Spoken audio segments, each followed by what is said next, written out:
Hello नमस्कार दोस्तों, स्वागत है आपका हमारे एकल स्टडी सर्कल के यूट्यूब चैनल पर। आज हम साधारण ब्याज की चौथी क्लास करने वाले हैं, जिसमें हमने प्रश्नों का स्तर बढ़ाया है। बहुत ही अच्छे किस्म के प्रश्न लाए, 6 प्रश्न हैं। सरल भाषा में समझेंगे, प्रश्नों का स्तर बढ़ा हुआ है, जैसे पुलिस में, एसआई में, जीडी में नॉर्मली पूछ लिए जाते हैं। ठीक है, चलिए तो बिना वक्त गवाए, बिना किसी देर किए हम प्रश्नों को शुरू करते हैं। पहला प्रश्न है, आपको प्रश्न जो है ना वो स्क्रीन पर नजर आ जाएगा। पहला प्रश्न है, विश्वास ने कुल 30,000 रुपये उधार लिए हैं। कुल कितने लिए? 30,000 रुपये उधार लिए हैं। इसका एक भाग 12% वार्षिक साधारण ब्याज की दर से तथा शेष भाग उसने 10% साधारण ब्याज की दर से लिया है। 30,000 टोटल लिए हैं, जिसमें से एक भाग लिया उसने 12% वार्षिक दर से और दूसरा भाग उसने लिया है 10% वार्षिक दर से। यदि 2 वर्ष बाद उसे कुल 36,480 रुपये का भुगतान किया हो, या 2 वर्षों के बाद उसने कितने 36,480, यानी ब्याज के रूप में तो उसने कितना दिया 6,480 रुपये, क्योंकि मिश्रधन 36,480 है, 30,000 उसका मूलधन था, तो ब्याज कितना 6,480 रुपये का भुगतान किया हो, तो 12% की दर पर ली गई राशि कितनी होगी। ठीक है, पहले हम इसे बेसिक थोड़ा समझ लेते हैं, उसके बाद हम इसे शॉर्ट में कैसे कर सकते हैं या कंपटीशन की परीक्षाओं के स्तर से हम कैसे कर सकते हैं वो समझ लेंगे। ठीक है, चलिए तो बिना वक्त गवाए पहले हम बेसिक इसे समझते क्या है। मूलधन उसने दिया है 30,000 रुपये। कितना दिया है? 30,000 रुपये। समझना है बेसिक क्या इसमें कर सकते हैं। अगर टोटल 30,000 है, हम ये मान ले रहे हैं पहली धनराशि हमारी x है। कितनी है? x रुपये। तो x रुपये उसने, पहली दर कितनी है? पहली धनराशि किस रेट से लिए? 12% से। कितने वर्षों के लिए? 2 वर्ष के लिए। पहले धनराशि से तो हमें ये ब्याज मिलेगा PRT/100 प्लस दूसरी धनराशि कितनी हो जाएगी अब हमारी 30,000 माइनस x। टोटल 30,000 है, तो x जिसमें से हम इस रेट से दे चुके, तो बची कितनी 30,000 माइनस x। तो ये धनराशि है जो वो हमने दी है किस दर से? 10% की दर से, और समय तो वही है 2 वर्ष। कितना है? 2 वर्ष बट्टे 100। पहली धनराशि का ब्याज ये है, दूसरी धनराशि का ब्याज ये है। इन दोनों का योग उसने दिया है 6,480 रुपये, 6,480 रुपये उसने दिया है इन दोनों ब्याजों का योग। टोटल उसने कितना दिया? 6,480। इसमें हम अगर कुछ काटना चाहें तो काट लेंगे, लेकिन मुझे लग रहा उचित नहीं रहेगा, क्योंकि थोड़ा कैलकुलेशन आसान कर सकते हैं। अगर ना काटें तो क्या कर सकते हैं, यहाँ पे हो जाएगा 24x बट्टे 100 और प्लस के यहाँ पे क्या हो जाएगा 20x। 20 का गुणा 30,000 में करेंगे तो कितना हो जाएगा 3 दूनी 6, एक जीरो और बढ़ जाएगा। क्या बढ़ जाएगा? एक जीरो, यानी 30,000 है तो 6 लाख हो जाएगा। कितना हो जाएगा? 6 लाख माइनस के 20x बट्टे 100 बराबर 6,480। यहाँ पे एलसीएम 100 हम ले लेंगे। 24x में से 20x जाएंगे तो 4x बचेगा और प्लस के 6 लाख। कितना हो जाएगा? 6 लाख। कितना हो जाएगा? 6 लाख बराबर 6,480। अब हम क्या करेंगे, 100 को उधर ले जाएंगे तो 100 का गुणा हो जाएगा। जब 100 को उधर ले जाएंगे, 100 का गुणा हो जाएगा, तो यहाँ पे 100 का गुणा करेंगे 2 जीरो बढ़ जाएंगे।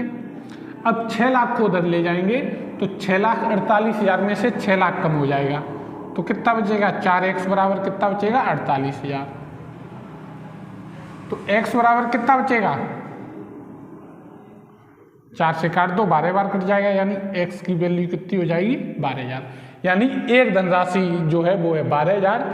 12% वाली धनराशि जो है वो है 12,000। अब टोटल 30,000 थी, 12% वाली 12,000 है, तो 10% वाली कितनी बची है? 18,000। कितनी बची? 18,000। ठीक है, ये तो हमारा बेसिक हो गया। उसने पूछा कितना है? 12% वाली पूछिए, तो 12% वाली कितनी निकली है? 12,000। डी ऑप्शन उसने दिया है। ये तो हमारा बेसिक कॉन्सेप्ट हो गया कि इसे हम बेसिक करना चाहे तो कैसे करेंगे, लेकिन इसे शॉर्ट में कैसे कर सकते हैं वो समझ लीजिए। शॉर्ट के लिए आपको एक तरीका आना चाहिए एलिगेशन वाला। कौन सा? एलिगेशन वाला। एलिगेशन वाले तरीके से इसे हम शॉर्ट कर सकते हैं।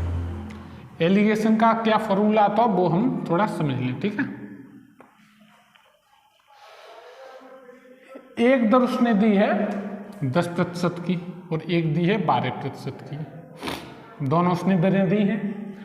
अब एक औसत दर हमारी निकल सकती है इसमें 6480 रुपये जो ब्याज मिल रहा है, वहां से हम एक तीसरी दर निकाल सकते हैं जो हमारी औसत दर हो जाएगी।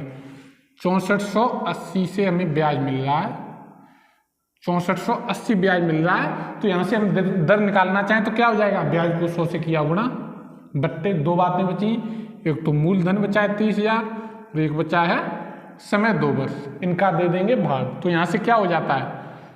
3 जीरो से 3 जीरो कट जाएंगे। अब इसमें और क्या हम काट सकते हैं? जैसे हम ये हो जाएगा 60, 6 से काटना चाहें, 6 से अगर काटना चाहें तो 6 एकन 6, 0 6 अट्ठे 48, यानी 10.8 बचेगा। नीचे 10 बचा है, 10 का भाग देंगे तो 10.8 बचेगा। कितना बचेगा? 10.8। औसत को बीच में लिख लिया, ये दर औसत है और ये दर उसने दी हुई है। तो हमेशा इसमें से क्या करते हैं, छोटे में से बड़ा घटाते हैं। बड़ा क्या है? 12, 12 में से 10.8 घटाएंगे तो कितना बचेगा? 1.2।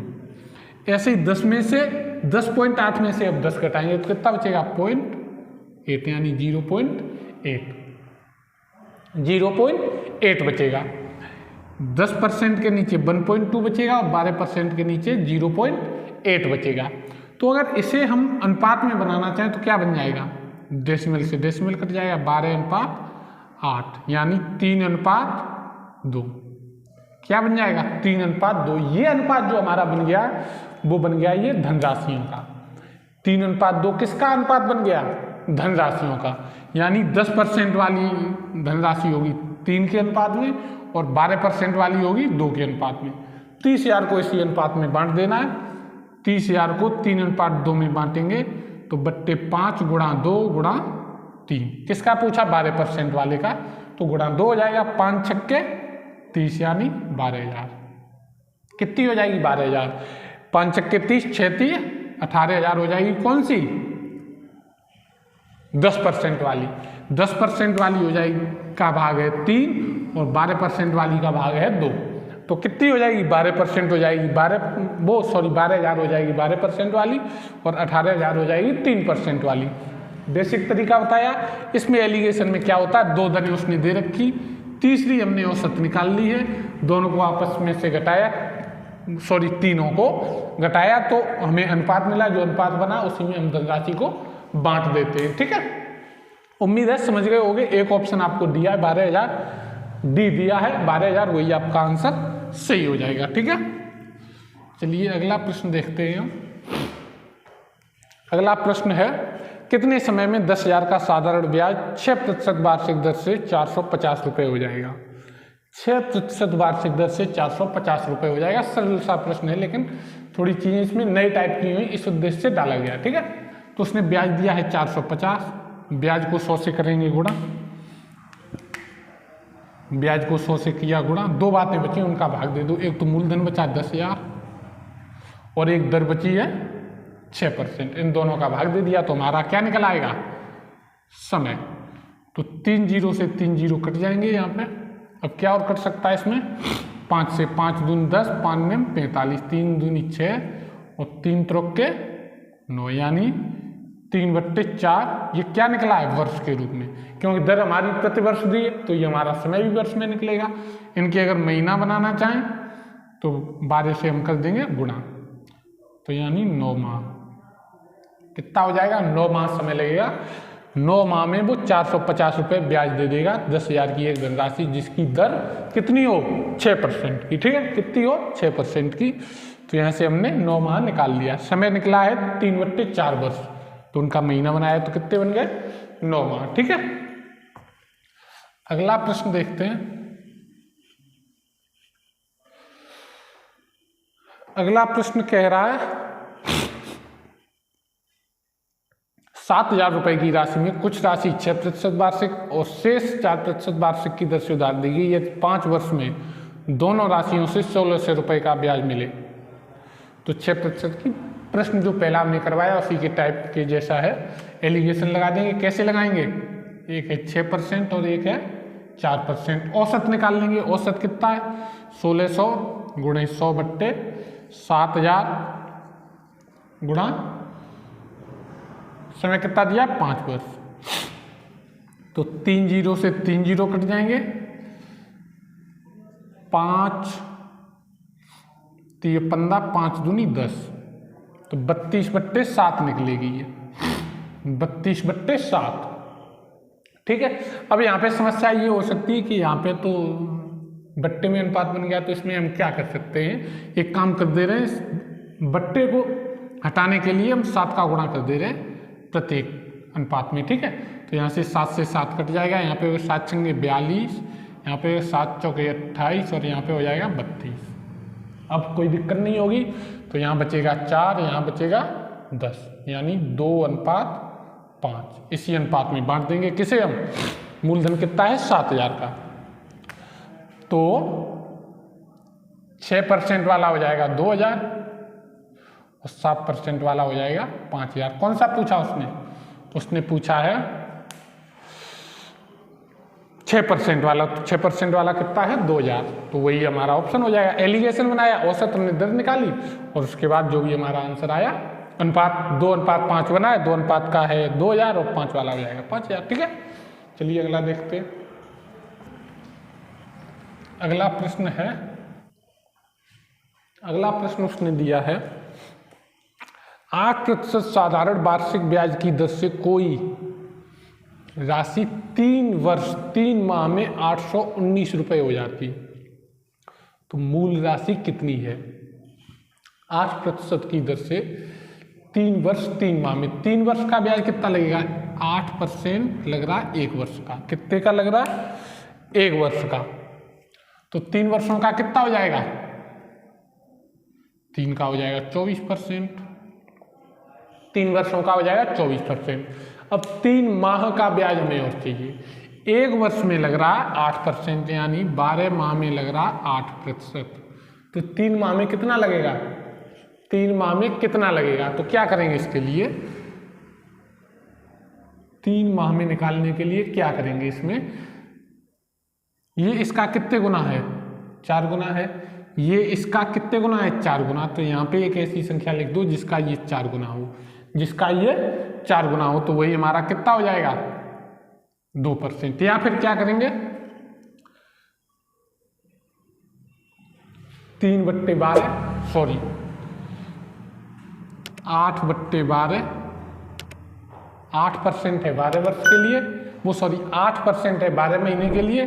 तो 3 महीने के लिए कितना हो जाएगा? 3 चौके 8, 4 दूनी 3 चौके 12 और 4 दूनी 8, यानी 2% ब्याज हमें और मिलेगा। टोटल ब्याज कितना मिलेगा हमें? 24%, वो सॉरी 26%। 24% तो 3 वर्ष का हो जाएगा और 3 माह का हो जाएगा 2%। 8% लग रहा है 12 माह का, तो 3 माह का कितना लगेगा? 2%। तो टोटल कितना लगेगा? 26%। टोटल लगेगा 26%। अब प्रश्न में उसने ये कहा है कि 3 वर्ष 3 माह में उसे 819 रुपये वो धनराशि हो जाती। 3 वर्ष 3 माह में 819 हो जाती, इसका मतलब वो 819 क्या है? मूलधन है। मूलधन में 100% तो 819 मिश्र धन है, जिसमें मूलधन 100% जुड़ा है और प्लस 26% ब्याज के रूप में जुड़ा हुआ है, यानी 126% टोटल है। कितना है? 819। कितना है? 819। इस टाइप का हमने इससे पहले वाली क्लास में करवा चुके हैं। तो यहाँ से क्या पूछ रहा है? वो मूलधन पूछ रहा है। तो 819/126 गुणा 100 कर देंगे। तो इसे हम अगर करेंगे 2 से पहले काट लेंगे 50 बार और ये कट जाएगा 2 छक्के 12, 2 3 6 63। कितने बार कट जाएगा? 63 बार। अब हम अगर इसे 9 से काटना चाहें तो 9 ने 81, 9 एकन 9, 9 7 63। 7 से काटें, 7 एकन 7, 7 3 21, यानी 13 पंजे 6500 रुपये उसका मूलधन हो जाएगा। कितना हो जाएगा? 6500 रुपये। कैसे? 126% बराबर 819 दिया है, तो 100% बराबर निकाल लिया, काटा हमने, कैलकुलेशन की, कितना गया 650, सॉरी 6500 नहीं 650 रुपये हो जाएगा। एक ऑप्शन दिया उसने आपको डी, कितना 650 रुपये। ठीक है, चलिए अगला प्रश्न देखते हैं।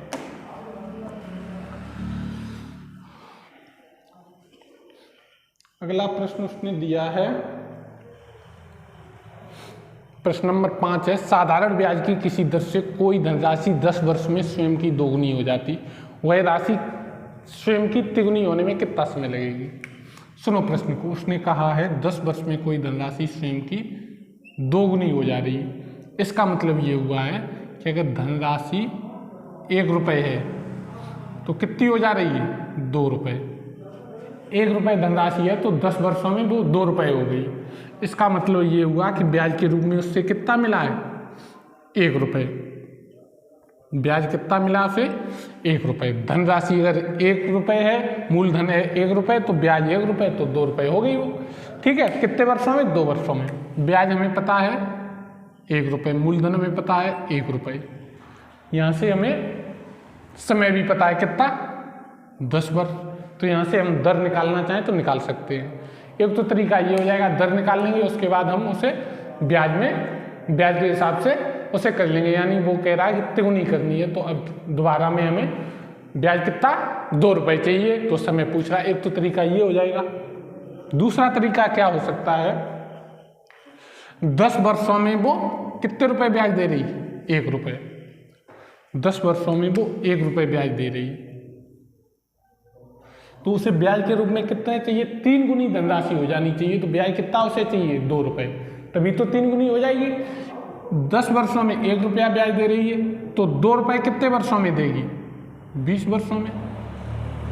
20 वर्षों में कितना देगी 2 रुपये। 2 रुपये उससे ब्याज मिल जाएगा, 1 रुपये मूलधन है उसका, तो टोटल 3 गुनी हो जाएगी। तो इसका आंसर कितना हो जाएगा 20 वर्ष। सी ऑप्शन उसने आपको दिया है 20 वर्ष। ठीक है, अगला प्रश्न देखते हैं। अगला प्रश्न कह रहा है, किसी धन को 7 वर्ष का साधारण ब्याज 1750 रुपये है। किसी धन का 7 वर्ष का साधारण ब्याज 1750 रुपये है। यदि ब्याज की दर 2% अधिक होती तो ब्याज कितना मिलता। उसने ये कहा 7 वर्षों का साधारण ब्याज 1750 रुपये है। समय दिया उसने 7 वर्ष, समय दिया है 7 वर्ष, और ब्याज दिया है 1750 रुपये। 2 बातें दी हैं।